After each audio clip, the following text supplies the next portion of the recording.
Hello, Tam. Welcome to the podcast. Thank you, John. So, I will do an intro and add this to the podcast later, introducing you and trying to pronounce your full name, including your surname, which we were just struggling with before we started recording. But if you could just introduce yourself, tell us a little bit about yourself and how you got into engineering. Yeah, absolutely. I started my engineering career when I was 5. I repaired my family Wow. computer after a lightning strike under the supervision of my dad, who was an electrical engineer and taught sound tech at a local secondary school.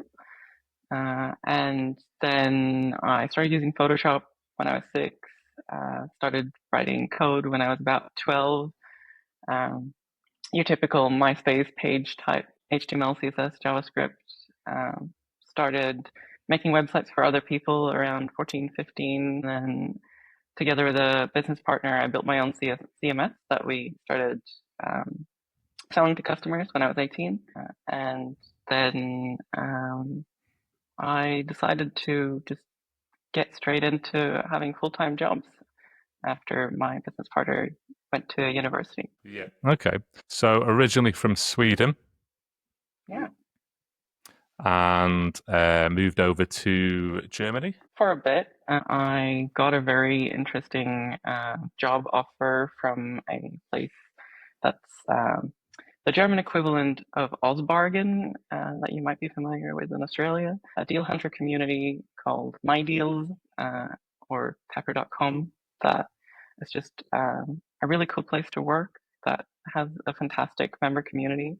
Um, it was just a really cool opportunity to work for an interesting company, and in an expansion phase in Berlin, and I couldn't really say no. Yeah, that sounds awesome. And then you moved over to Sydney in 2018. Yeah, for a partner, uh, and Okay. as so many people, I moved for love, and then I fell in love with the country. Yeah, what's not Uh, to love, right? yeah, and I started getting involved with the tech community, like going to meetups and things, and then eventually got my first tech job here as a lead front-end engineer at a company called Fuse Sports. That was sort of my first step into the Australian workforce in tech, and a really interesting, fun startup place to be, where I got to know sort of the general vibe of how it's like to work in tech in Australia. Yeah, and going back to the thing on meetups, so you, what was the first meetup that you went to, and did you see a lot of value from that as being new to Australia? As there'll be a lot of people listening who are fairly new and in that same position you were in when you got here.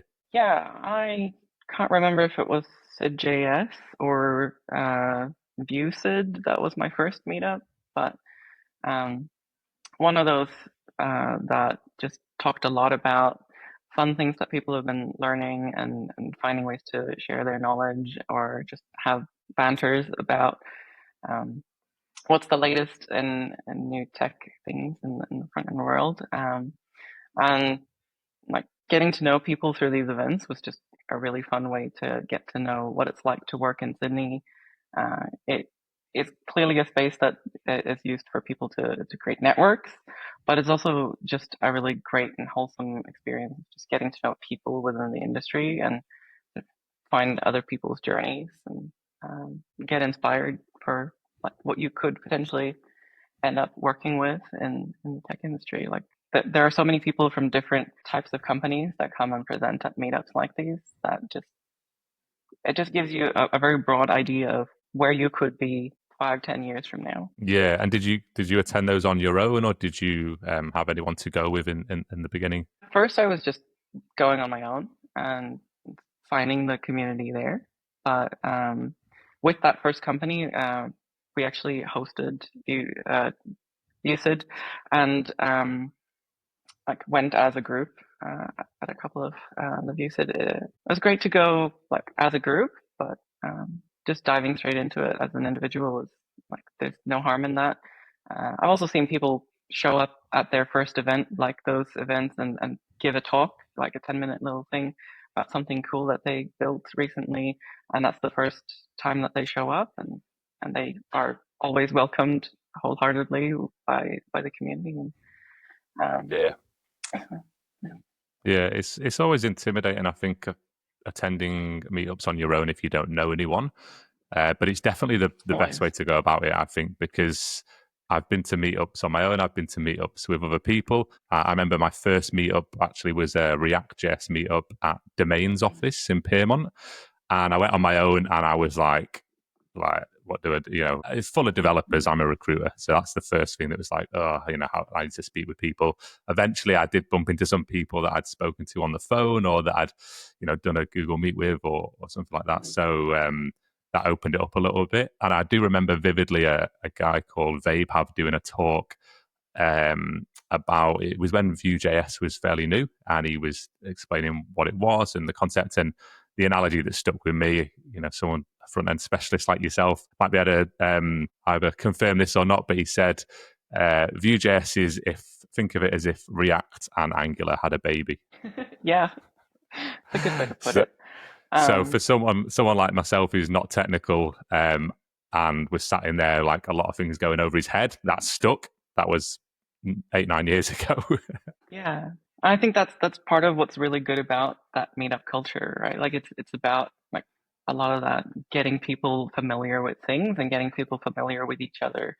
I think the only mistake you can make going in as a solo person going into a meetup culture is having too much of an agenda. Like, the best reason to be there is to get to know people, no matter who they are. It Definitely. doesn't matter if you are a recruiter or a person who might be recruited. Don't go in with an attitude of like, I'm going to find a recruiter and I'm going to get a job, or like, I'm going to find people and I'm going to recruit them for these jobs. Go in, get to know people, get to be part of the community, and like maybe at some point you might make connections that lead to recruitment one way or the other, but that shouldn't be like the only reason you're there. And speaking from someone who knows some of the hosts who are recruiters that tend to give up their space to events like these, it is always better to do that as a symbolic gesture and then let people just build relationships within that space than to actively try to use it as a recruitment platform. It's just Yes. always more fruitful to build relationships because maybe 5 years from now, a person who came to an event that a recruiter hosted will remember that those recruiters are participating in the community rather than just trying to recruit from it, and therefore reach out and have a really perfect job offer for you. And that's more important, building that relationship, than to get some quick wins of like getting in there and finding candidates or finding recruiters to get a job. Which is not Yeah. to say that you're not allowed to do that. That's absolutely something people do, but it isn't really the thing that is the most valuable out of the meetup culture. Yeah, I totally agree. I think you go in there to build a network. You have to have that long term mindset, and that's, I think, the difference in recruitment in general is if you have the long term mindset that I'm in this for the long game, I'm building a community, I'm building a network. Recruitment is just networking. That is essentially what it is. So if you go in with that mindset, then like you say, 5 years later, you know that pays you off. There's people I've met at meetups, or even people I've placed in roles when I first moved to Sydney 8.5 years ago, that are now CTOs, and I work with them, and so it is definitely about the Yeah. long game. The worst thing is walking around trying to hand out business cards and ask for yeah. Yeah, it's better to go, be inspired, and make a couple of friends, and then you see where that goes. Because hopefully you'll come away feeling a little bit of joy. Yeah, definitely. Or learning about Vue.js and having an Yeah. analogy to talk about all these years later. So yeah, Fuse Sport. That you went into that role. You then went into a role at AKQA. So the agency, we worked with those guys in the past to help with recruitment. How was that? It was a very short little thing where I stepped in to help out with a project that, um, if I recall correctly, it was getting close to a deadline and they just needed someone to help finish it off in time. They just needed a Yeah, little bit of extra hands. It's great to see them working at that sort of high-paced agency level in Australia, because I've done a lot of that type of agency work in my past in Sweden, and it was really great to see that that exists in a similar form here, but also to be allowed to see sort of the differences between like how they worked with the project office in the Australian context and the different technologies in use here. Obviously, we're going to be using different CMSs and things just because of the flavors that are on demand in the market. And um, uh, yeah, it's a really cool place to be. Um, as with all cool tech companies, they were very proud of their amazing office, and Yeah. like rightly so. And like they were just a wholesome gang that got a lot of cool projects and made them happen. Yeah. No, that's But awesome. it And was then only a couple of weeks because there was just coming in to sort of not save the day, but wrap it up for them so that they could just be like, yes, we actually did it, and felt good about the level of QA that was done, and deliver something that had quality for their customer. yeah. Well, it sounds like you did save the day. And then you worked for some really good companies, like well-known Sydney tech companies. Like from that onwards, you worked at Deputy, you were at Squiz, Bright, Property Me. Again, some of these companies we've worked with, and more recently at Canva. So yeah, just like talk to us about your journey from there. Yeah. So I was getting into tech leadership before I moved to Australia, but jumping over to deputy, I took on a head of front end engineering role, which was more of a explicit leadership type role beyond like tech lead, as we tend to lovingly call the roles, just above senior. Um, and it was really interesting to finally be more officially recognized as a manager type persona, and to be allowed to see what it's like to relate to people in an Australian work context. Um, it's it's always one of those things that you come in with like an attitude of like you want to learn what it's like, and you can't really know truly what these differences are going to be, but there's always cultural differences between whether you're in one country or another, or small startup, big startup, or all these things. And it was really inspiring to see both how people did Australian work culture well, but also just the amount of difference that we could see within Deputy, like the difference between the website team, if you will, versus the product teams at the company. They were just managed very differently, and people related to their managers in very different ways, and that just like taught me a lot about just how different the work culture can be in Australia, and Mm. um, it inspired me to seek more experience in not just being people's manager, but like seeing good management and being in the room with people who sometimes complain about like I didn't like my manager doing this, and I loved it when my manager did that. And so since deputy, a lot of the roles that I've had have been more dotted line reporting, where I've been some form of tech lead or chapter lead, and just had a lot of those more one-on-one conversations with people to make sure that they feel supported from a technical point of view and with the front-end specialization. And it's just led to a deeper and deeper understanding of how we work together to to bridge all of the cultural differences in a very diverse country, and Mm. like still sort of honor the work culture of Australia itself. Like, as much as it's influenced by so many different cultures, it also has a unique aspect to it. And people really love coming together around that sort of shared workplace culture. Yeah, I think Australia, in my opinion, from a work culture perspective, is second to none. For an English speaking country, anyway. So, how did you transition from developer to leadership? What sparked that? I think the first time when I ended up being considered a leader was probably when I was starting to get called a senior.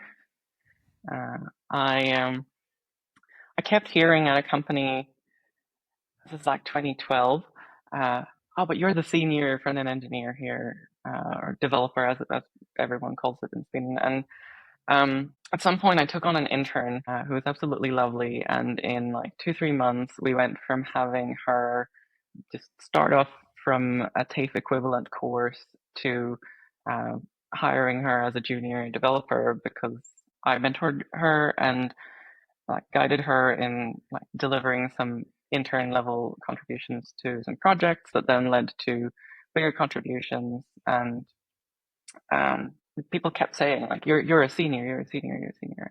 And eventually I had to sort of concede that, yeah, okay, sure, I guess I'm a senior developer. I guess I do like lead people and like tell people what they should be doing, or like guide them if they are not sure about what they're doing. I sort of accepted the seniority that I had. This is one of my first full-time jobs as a software engineer, so I felt very humbled by multiple people seeing me as their mentor. And um, then I jumped over to a bigger company than that and continued being a senior engineer for a few years, after which I started recognizing that not only did people see me as a senior who guided a few juniors here and there, both within the teams that I was actively part of and outside of them, but also I tended to end up more in a position of the central point of contact between front ends and back ends and project management and designers. I guess I kind of became more of an architect figure in a lot of the teams. Leader by default, if you will. I still just held a senior title, but in a project with the European Union about sea traffic management, I realized that I had a few juniors, and then there was me. And I was definitely sort of emerging as the front figure of the team. It became even more apparent when our project manager had to step out of the team, and I sort of took over those duties as well, and uh, just sort of ran the team. Other than myself, there were just people who were people managers that were not really part of the team. Sweden has a very different management structure to what you might be expecting in a Sydney context. So our people managers were very external and just dealt with the pure people management aspect. So I was kind of the team lead, if you will. And I just really found that even though it was a position that naturally evolved, it was a place I was very comfortable in. And as I then continued my journey as a senior engineer, I realized that this is a space where I'm very comfortable. I'm happy to be people's coach, people's mentor, and be very involved in the project management and figuring out the long-term plans, and talking to, like in an agency setting, talking to the customer about what do they actually want, and figuring out like how we can deliver that within budgets, whether it's time or money, and given the available people, or um, sometimes putting together a project plan of like, here's the people we need in order to successfully deliver a project of this particular nature, and sort of naming the colleagues that we needed to put together within an agency. Of like, if I could put my dream team together to make this project happen, here's who I need. And more and more people would sort of ask me to do that. It was not something that I pushed super hard to become, but rather like more and more people were asking me to take leadership and take ownership of deliveries. And so when I moved over to Australia, it was something that I just explicitly sought. Like, from then on, I've only looked really for roles where I have that opportunity of guiding people on some level, um, with varying degrees. Yeah, I think if you can, there's two ways of going about it, right? There's I want to be a leader, I want a title change, I sort of chasing that, or there's you demonstrate leadership qualities to your manager, to your peers, to your team. People naturally ask you for your advice, and then management spot, yeah, this person would make a great leader, and approach you. So there's those two different ways. It sounds like you're the latter, which I think is definitely the best way to go about it. And then a lot of it then is, I guess, learning on the job, or learning from your Yeah. existing manager. We do take a lot from, I think, our first managers in our careers as well. Definitely. But other than the other than just learning on the job, where did you find out what kind of leader you would be? And like, did you go to podcasts, blogs? Did you have a mentor, other friends or peers at leadership level in Sydney? What was your go-to? Well, like you said, like a lot of the time we stick with one of our first inspirations early in the career. I had a couple of different very good early on managers that really inspire me even today. Um, I at the company where I had my first intern, had a manager called Björn Flintsberg who always led with a lot of humility. Like he always led with like a servant leadership type mentality where he asked us what we needed in order to be able to do the things that he was asking us to do. And that's always stuck with me as one of the most noble qualities of the leaders around me. Like, ask me what I need so that I can ask the people around me what they need so we can best support our team. And then through that agency work, as I was describing, like a lot of the leaders were not necessarily there every day because they were not part of the execution teams, but rather people managers that manage the people so that other people could be more like supervisors of the team, having the right things to do, like more project management type people, or the day-to-day management. Um, and it really inspired just being more hands off, being guiding and being like inspiring rather than always being there every day of the week and telling people what they should be doing. Um, and this is possibly a uniquely Swedish way of doing management, but being that hands off as a default and then stepping in when necessary as something that a lot of the managers at HiQ, which is the agency that I work for most of the time, uh, a lot of them are approaching things with an attitude that we step in when we need to, not because people ask us to, not because it should always be there until we feel confident and then trusting people, but rather trust by default and then verify and then step in when it's necessary. And coming back to that sort of servant leadership, like asking if there is need for help.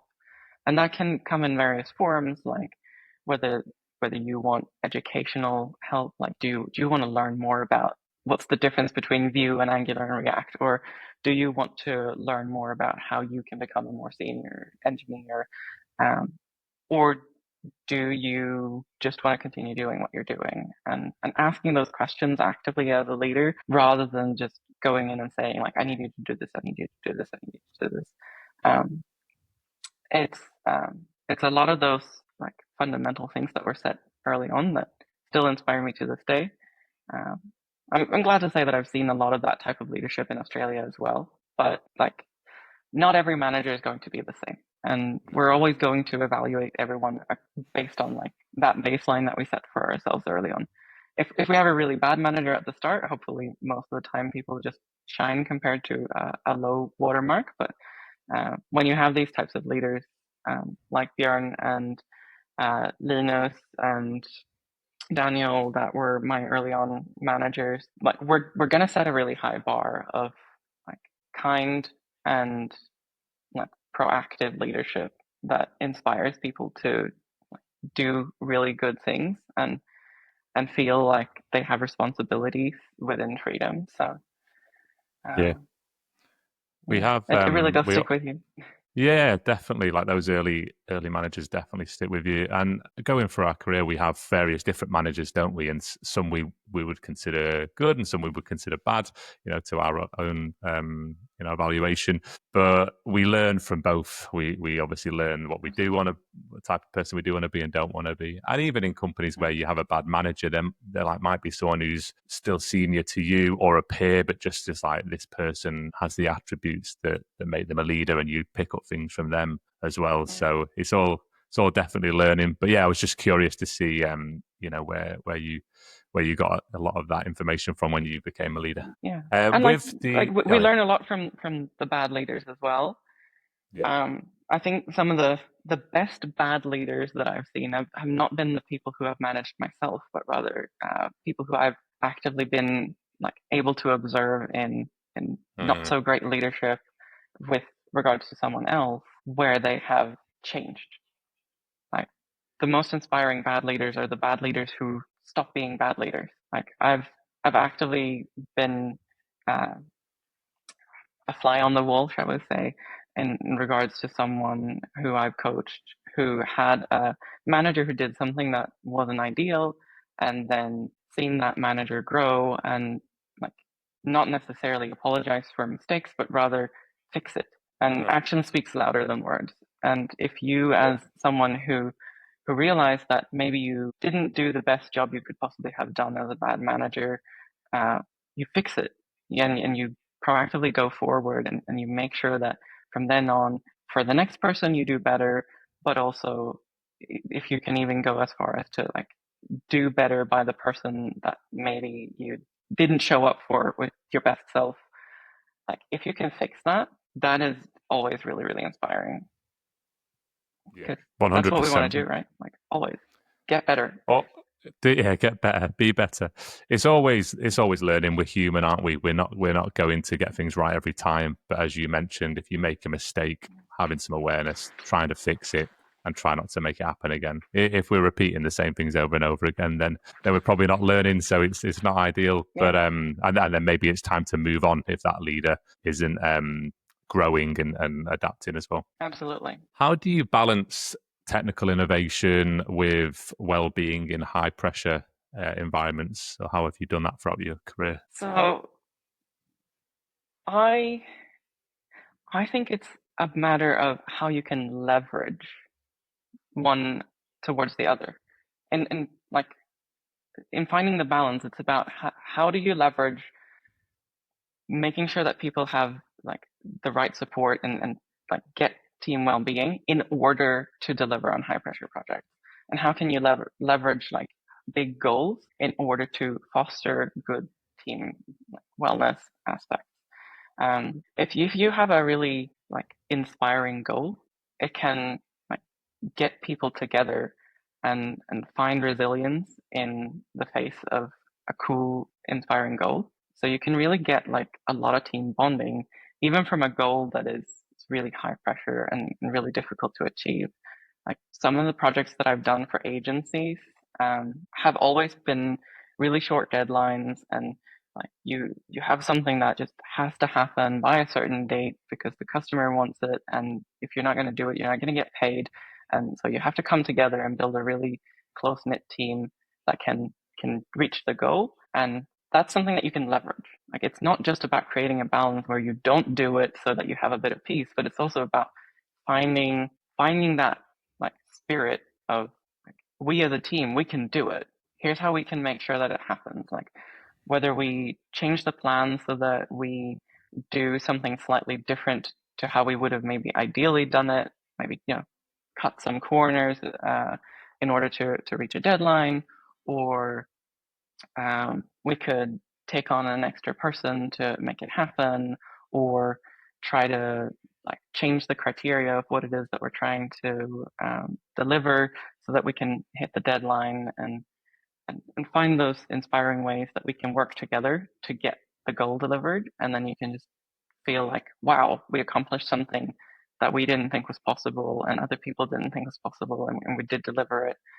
Or on the other side of things, like if you have a team that feels a bit beat and like that might be the reason why you feel like, oh, maybe we can't deliver this like high pressure important thing, then spending a bit of effort in making sure that the team feels good, feels bonded, whether it's about having a really inspiring team bonding event or just getting people to post more memes in order to understand each other in a way that language barriers like, can create. Like we don't really understand what each other's words are, but maybe we can find a universal language where like I can understand what you feel when you look at a meme in a Mm. different way, and like just build team culture that way so that even if you feel like you have to post memes that are complaining about something to do with like a high pressure project or big pivots, you can build that team bonding aspect so that you can feel like, well, I've got a team that's got my back. Like no matter what happens with that deadline, even if it just makes a really pleasant sound when it whooshes by, you can still feel like the team's got you and the people around you have got you, and that can extend beyond the immediate team as well. Like you can have people in product management make sure that it is clear to a team that they will be supportive even if the deadline wishes by, and that can make the team actually deliver on time because it was clear that not to say that the deadline wasn't important, but rather we've got you, we're here for you, and we foster team wellness. And making sure that people can work the right hours, being like a little bit flexible with schedule so that someone feels like I can go pick up my kid from daycare at 3, and we explicitly make sure that the team never has a meeting at 3. And then feeling like, okay, the team did this for me, so I'm going to work like at different parts of the day to make up for that. And I'm not saying people should work overtime, but that can still lead to team benefits, right? Like if someone specifically wants a particular hour not working, then maybe they'll work later, which gives other teams an ability to call on you for support tickets or something, and that actually benefits the team because you extend your support hours. So like Yeah. if you find the right way to leverage it, it becomes a really good balance. But you have to be a little bit open to asking how can we support you, and then thinking about it a bit outside of the box of like, but like how can we take advantage of the things we need to do, because maybe there's actually benefits to adaptation. Yeah. No, 100%. I think if everyone's invested in the goal and everyone's bought into it, they're motivated to get it done and to get to the finish line, then you'll have those results where people don't mind working a little bit later if they get to start a bit earlier another day and they sort of get that time Yeah. back in loose. There's give and take, and I think that's what COVID probably did was because it forced remote work, and then this big Mm. tussle that we've been in ever since, where it's like we're remote, we're back in the office, we're in between, we don't know what we're doing. Um, that that is before COVID, everyone was in the office, and it was like we will make sure that everyone's working because they're in front of us, they're at their desks, we know we can watch them. Where I think post COVID and post, and now with the remote working that we have, it's even more important than ever to make sure that the people we hire, the people that we have on the team, are all fully invested in the goal. They have the right motivations. If they have those things, it doesn't really matter, in my opinion, where they work, like to come together for collaboration. But I think it's only if that's lacking that you need people in the office for, say, 5 days a week, because then you're like, oh, this person can do the job. They're not massively engaged. They're not 100% aligned on the goal or motivated. And therefore, we need to watch what they're doing, because sometimes they're going to, if you don't have the goal in front of you all the time, sometimes we all do it, you're going to give yourself a break, right? Yeah, for sure. And like it also goes the other way around. Like if you have a team that is fully or primarily remote, some people actually want the team bonding aspects of being physically present in an office, and you need to make sure that you're catering to those people and those needs as well as the needs of the people who need the flexibility or the remote work. And um, someone can feel equally unsupported if they are requesting more presence in an office and not getting it from the team. And like that comes down to hiring as well, right? Like you need to, Yeah, as part of your hiring process, make sure that you hire a team that has compatible expectations in terms of these things. Like if you exactly. are an office that prefers to be a lot in person, I would hope that people are not forcing people to be 5 days a week. But if you have a primary office presence and then you hire someone who is going to work remotely from another state and maybe an hour away in a time zone that is slightly different, you've got to be mindful of catering to that remote person. But if you instead have a team that is 9 people who are remote and add a 10th person in a city where someone else is because they were expecting to be able to go to the office and hang out with the person who is in that office, make sure that that other person also goes to the office, because otherwise someone's going to feel isolated.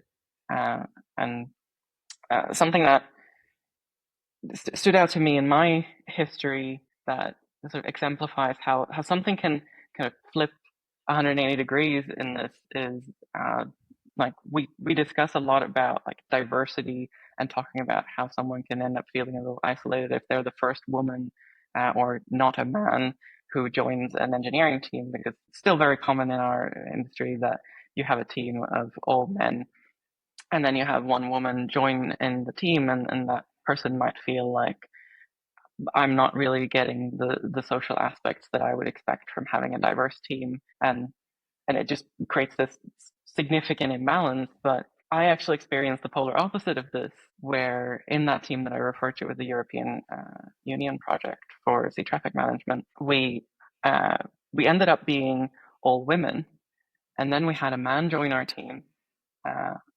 a lovely guy who was a recent father, and he stepped into this team of all women and went, oh, wow, this is what it's like to be the odd one out. And it doesn't matter how welcoming you are and how positive you come into that situation. If you are the odd one out like that and you don't feel supported, it can still feel othering and different. And like by the end of the project, I feel like he felt supported by the team. But stepping into that situation for the first time, it was still hard for him to feel like confident in being included in all of the like conversations that we would have, and not because we didn't want to include him or try to include him actively, but rather just because he felt a little bit odd one out. In that situation, I very much felt like his perspective as a recent father made him like gel a little bit quicker than he probably would have if he hadn't had that experience. So I can only imagine how difficult it can be with that type of aspect if you join such a situation in Australia today without those more, say, humbling experiences prior. And we're not there yet. That's not how diverse Australian teams are generally. No. But it doesn't matter what the aspect of diversity is, whether it's a remote first team that gets someone who would prefer not to be remote, or if it's a non-remote team that gets someone who would like to be remote. We need to be inclusive, and we need to be mindful and have open conversations about how we can make that feel better. And that's primarily how we solved that situation, because we actually actively talked about it, and we asked him how he felt, and we let us sit with the discomfort of like the situation, and found ways that we could make it feel a little bit more welcoming. Yeah. That's really interesting. I don't think I've ever come across a team in tech that's been all women and been that total reverse. So that's definitely the exception to the rule, at least in Australia anyway. Yeah. Well, the same that, as like yeah. a remote team having someone who would prefer not to be remote, or at least only partially remote. It's kind of the exception to the rule as well, right? Like, because there are companies who are fully remote, and then someone who doesn't want to work remotely might not be the right fit for that company. Pretty much, Okay, yeah. I think you're right, Tam. It's with the remote thing. It's definitely about aligning expectations from the start, and I think it's definitely about the company knowing exactly what they are and what they're going to do. Because we've done it in the past when we've hired and we've been like, "Look, it's an adult environment. We're outcome focused, and like you can do whatever you want." But at the same time, I do feel like people in teams want some sort of structure, and people want some sort of bound. Like we crave boundaries to a certain extent. So I believe that if you're this is what we are, this is what we do as a team. We're all in one day, and then these 2 days are optional, or however you want to position it. But you just have a structure around it versus like you do what you want and you do what you want. I think that in my opinion has worked better for ourselves as a company and for our clients. I think when there's too much, fight, oh yeah, do whatever you want and come in whenever you want and leave whenever you want. It sounds great in theory, and we've tried it ourselves as well. But again, I just think humans need some sort of structure, or what are we doing and what's the expectation? What does good look like to you? What does bad look like to you in terms of how you want to grow a team and a company? And then, that's a really interesting point on the diversity thing, Tam, because I think I've been doing recruitment 12, 13 years, and especially more in recent times, but it's been ongoing. Every manager that I speak with when I'm going for a job qualification will talk about us helping them build diverse teams. That is always the thing that gets talked about, and it is always a challenge. Do you have any ideas on that, or how to overcome a challenge like that? Yeah, plenty. I think that my primary like thought on how do we make sure that we get diverse teams is you got to start at the beginning of sourcing candidates, because like if you if you don't have a candidate pool that contains diversity, there is no chance that the best candidate is going to like include people who are of different forms of diversity, like different to who you've already hired. And that extends beyond just the recruiter call that says, "Hey, would you like to apply for this job?" Or like, I'd like to include you in the candidate pool for this particular position. It starts at universities. It starts at people starting their career. It starts at making sure that there are actually people who come from different nationalities that exist in our workforce in Australia. It means making sure that people of various genders feel comfortable being part of that university degree that gets them their first job in tech. It means making sure that we have a culture that is inviting to diversity, so that when recruiters start finding the right candidates, they can make sure that they have a reasonable ratio, shall we say, of available people to interview. And then you still pick the best person. Like you pick the best person for the job. But the best person for the job might not just be the person who seems to have the the fastest coding skills, shall we say. Like if you have two people who are almost identical except for two aspects where one is slightly faster at writing code and one is significantly different from a diversity angle to the rest of your team, but otherwise the two people are equal, you might find that like choosing the candidate who maybe isn't slightly better at one particular skill has more room for growth, and that you can pick that candidate because if you include that person in your team, then they can inspire the rest of the team to have maybe a faster coding pace, or they themselves could grow and be a faster coder and actually excel beyond what the person who had a slightly higher current skill level might be able to achieve longer term. So to some extent, it comes down to the final decision of like maybe not always just min maxing your candidates, but the primary aspect of what you need to do is to make sure that you actually find and inspire people to apply for jobs. And that can come in so many different stages, right? Like you've probably personally worked with like how do I make sure that a job description sounds appealing to diverse candidates? Yeah. Which is really, really difficult. It is Right? difficult because I think a lot of managers, or just people in general, and this isn't against anybody, but I think when we all hire and build teams, the natural thing to do is to look at someone who maybe reminds yourself of a earlier version of you that you can then sort of coach, and you know how to go about that. And maybe if someone's like totally different to you, they can add a lot of value, but you maybe just don't understand how to get that out of them. Maybe you don't have the tool kit as a leader to do that, and that's something that you need to go away and learn. So we all have our unconscious biases, and obviously that's a thing. I remember going to actually a Seek training seminar years and years ago now. So this isn't a new thing, and they explained to us that when writing a job ad and when people apply, if you've got 10 bullet points of this is required to do the job, if a male has five of those, if a guy has five of those required skills, they'll apply anyway. I'll learn the other five on the job. If a female candidate is missing just one, she's more typically going to bypass that job, even though it's just one bullet point. And that was the research that they did at Seek, which I found really interesting, and again speaks to how important it is with just when you first put a job description out there. And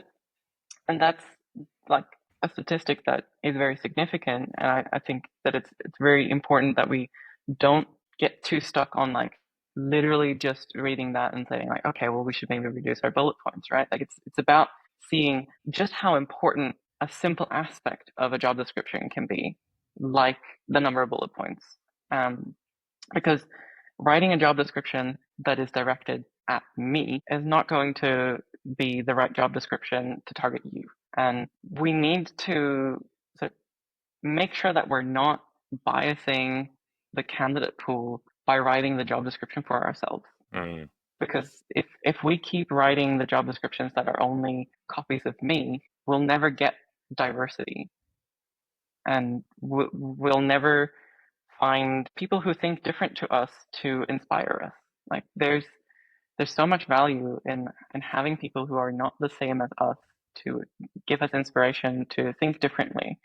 And like maybe more often than not, we should ask someone else to write our job descriptions. Like Mm. it probably like makes more sense to like I've worked with a bunch of different like HR departments and recruiters and people where they've asked me to write the job description to make sure that okay, but we get a bit of a diversity angle of like make sure that the job description is great. But what if instead of me writing the job description, you asked me to provide you with the criteria that the job descriptions should aim for, and Mm. then we ask someone else to write the job description, someone Yeah. who we might want to hire, because just because someone is currently working at the company doesn't mean that they're the right person to hire more of explicitly.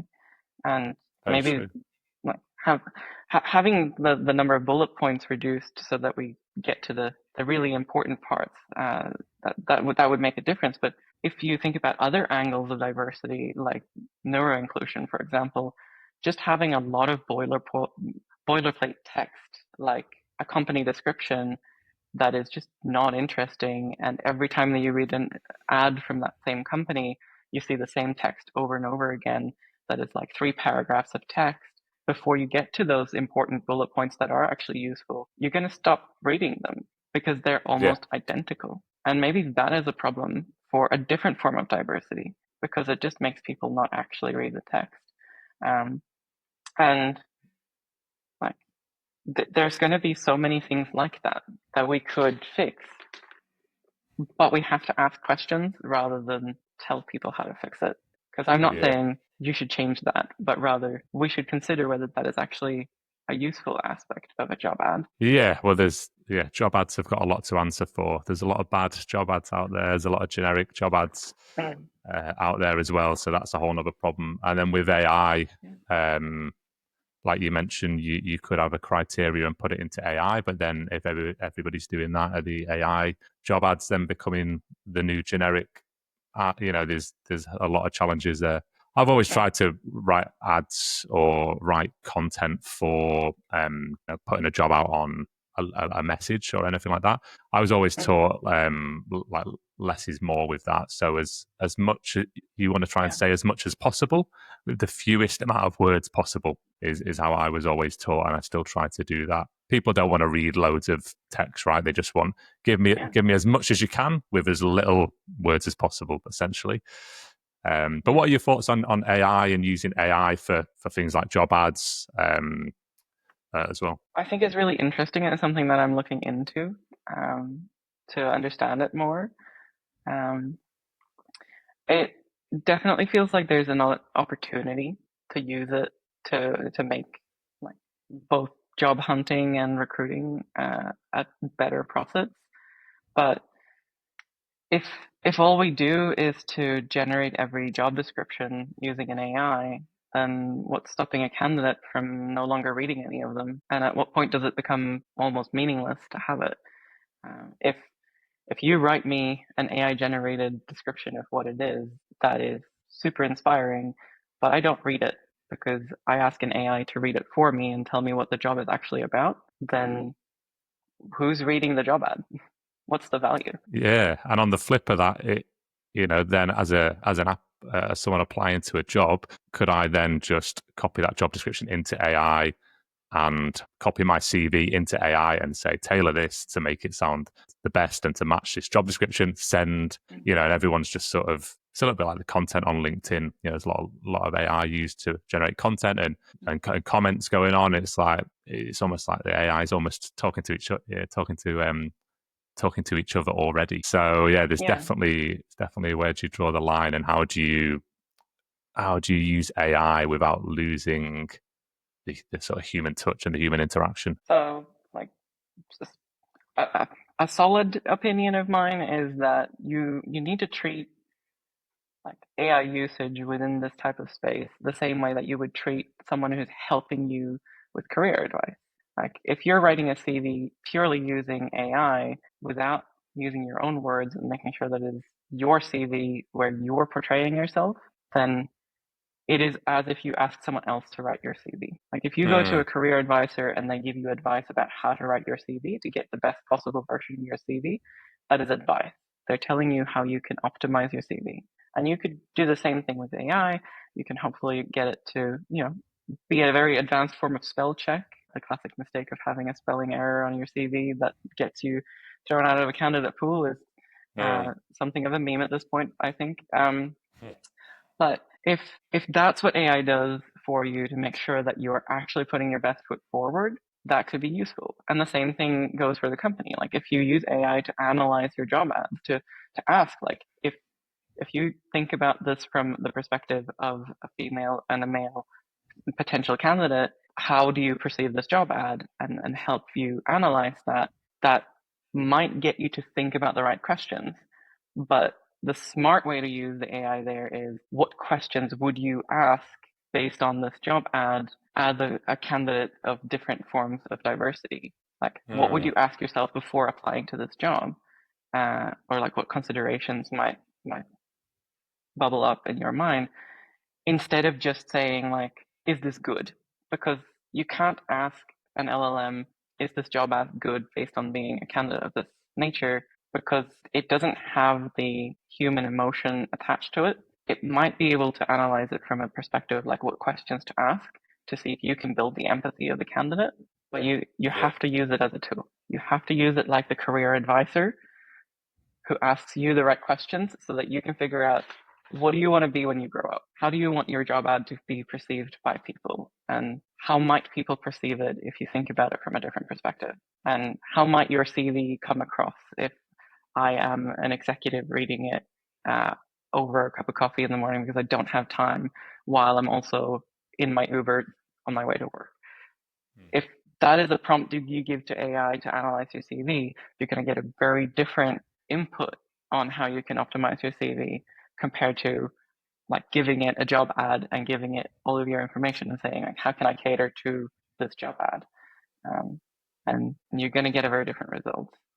So finding creative ways to leverage a tool, regardless of whether it's AI or not, is always useful. But just like you said, like at some point it's just going to be AI talking to AI, and you're not really getting any value out of it. And how are you going to, if you use an AI to completely replace you in your job hunt, how are you going to back up the statements that the AI may have made on your behalf? Like if you get to an interview and an AI said something in your CV that you're not like deeply familiar with having said that, how are you going to answer questions about that part of your CV? How are you going to genuinely represent yourself in a way that actually gets you the right job? Exactly. Because to some extent, it's not just about getting the job. Yeah, it's definitely not. It's about understanding, isn't it? What you're applying to, or what you're putting out there as an advert. If you're posting a job, and I think that's an issue that I've found with AI. You're using AI to help you with writing ads. Is how I always got to understand a role. Is if I was on a call with you now and we were going for a role briefing, you're looking for, I don't know, front end developer to join your team. I would go to get all the notes from that briefing, and then the first thing I would do after the call is I would write an ad based on notes from the call, any other information you'd sent me, any other information I've got, plus the notes from this call. I'd write an ad, but essentially more like a LinkedIn post style ad. So not like a big formal texty thing, but just, as I said, more how can I say as much as possible about this about this role without using lots of words, like this is amazing, great, exceptional, let the person who's reading it make that call, their subjective words, but how can I just give as much valuable, truthful content about this opportunity that will attract the right people?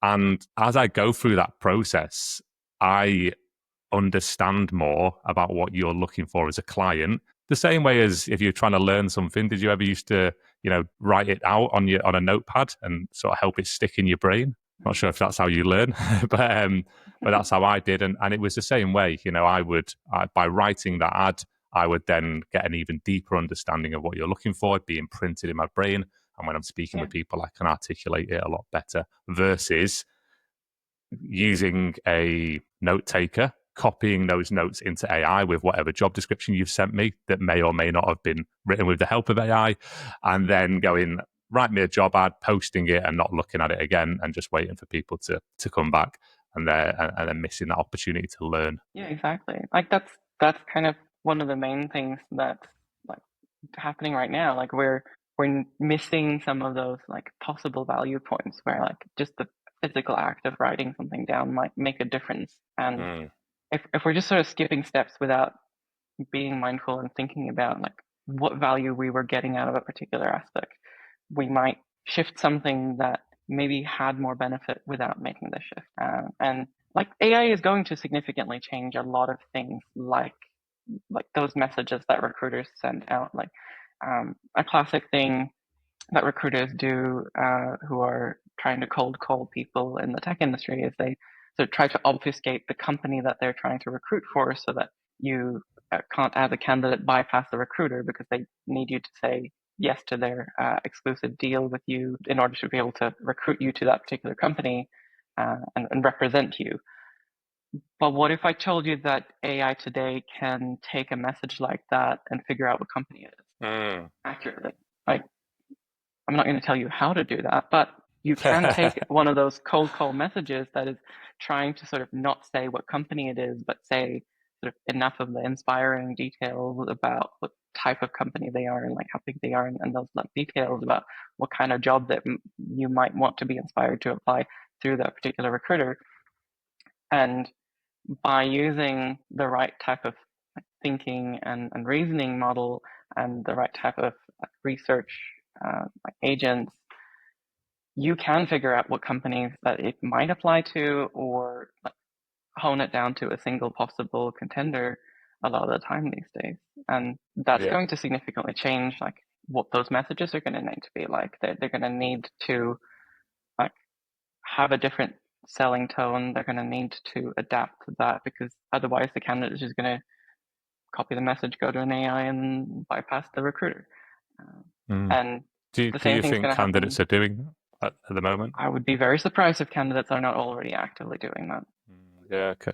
Yeah, it is interesting, isn't it? The whole recruitment thing there's a lot of it. I'd say the majority of it from a both client and candidate perspective is built on trust. So I think again it comes back to that long term networking, meeting people, getting to know people, because then they wouldn't, if it was a cold message and they'd never experienced you whatsoever, they'd never met you, had a phone call from you, a text, an email, never seen you on LinkedIn. Like if they'd had nothing from you at all, then they'd probably do that. But I think if they had more of a relationship with you, then they would, oh no, I trust this person, they'd reach out. So I think the only way to combat that, because you're going to have to send messages, and if you don't put enough information, people won't respond anyway for the job. The only way to combat that is to try and build more trust, in my opinion. Yeah.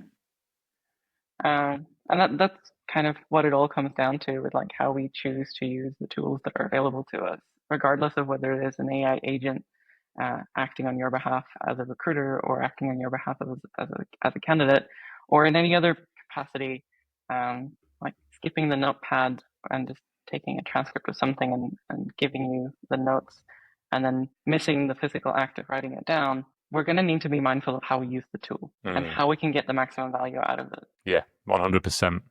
100%. And that's how we need to look at it, as a tool, right? Going back to your experience and sort of your career, it's hard not to talk a lot about AI at the moment, isn't it? But going back to your experience and your career, you've obviously worked your way through various different roles and seniority of positions. You found yourself at Canva. There'll be a load of people watching or listening to this who are just intrigued, curious to know what it's like to work at a unicorn or at big tech if they've not worked at either of those. So yeah, what was your learnings and discovery and your experience there from the rest of your career? Big questions. I think as the biggest company I've worked directly for, there are a lot of differences that are purely about the size of the company. Going from startups of like engineering teams in the less than 100 to an engineering team that's hundreds is a very big contrast, and learning about how you affect change in a culture that isn't just different, but also so much larger, is probably one of the biggest differences that I could point to.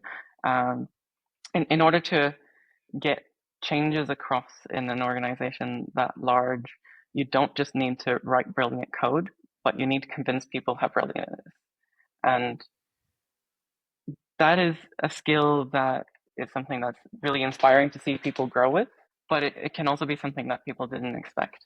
Uh, some people call it being political about your code, but it's also just about um, honing those skills that people take with them when they go and do a talk at a meetup, where they explain, like, here's how I learned what I learned, and here's what you should take away from it, and here's why you should consider using Vue instead of React or Angular.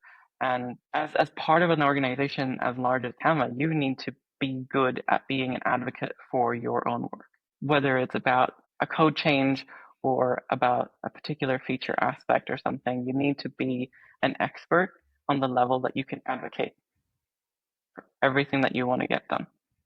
And I think it's something that can really, like, make people really efficient at what they do. And I imagine that's something that people often take with them when they leave a larger organization like that, that they develop those skills of not just convincing people, but inspiring people to get on board with a particular direction of wanting to do something a certain way, or use a tool, or build upon ideas, both of their own and those of others. Um, I also think that there's a huge difference in terms of the polar opposite of that, which is how much support you can get. If you work in a small company or a startup, let's say that you have 5 developers, you might need to reach out to the community. You might need to be part of, like, different Slacks or Discords in order to be able to ask questions. You might lean heavily on something like Stack Overflow in order to get inspired for, like, how you can solve a particular issue. But in an organization that has hundreds of engineers, that has an internal knowledge base, there might be both already written articles, but also an abundant resource of being able to ask questions internally about how do we do this particular thing.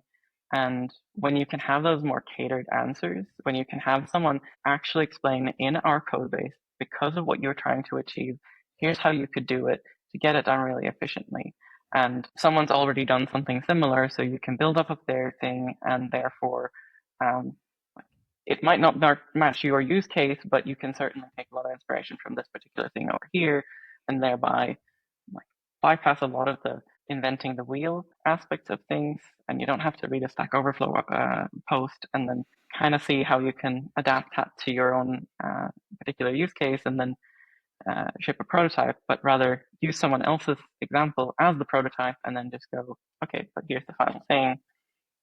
And it's a massive resource where there's a lot of, like, knowledge sharing and just supporting each other in a way that is not missing from smaller startups, but certainly a resource that you have to seek outside of the company. Mm. Yeah, it's interesting. Yeah, it's definitely some big differences and challenges that I'm sure people, as I say, who haven't experienced that, want to look behind the curtain and find out what that was like. And to wrap things up, is there any advice that you can give to aspiring up and coming leaders, people who want to transition from IC to tech leader and go along that journey that you've gone on and are continuing on?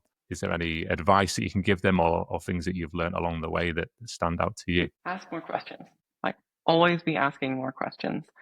And it's not always about asking the questions in a meeting or on Slack. It's about asking yourself questions, and it's about asking your AI questions, and it's about finding out more, because the more you learn about how things work at your current company, how things work at other companies, or what people think, or how you could evolve, the more you understand about everything, the more you can adapt to things and get better. The only thing that could possibly hold you back is if you don't keep learning and don't keep getting better. You gotta evolve. You gotta grow, and don't ever stand still. Advice, Tom.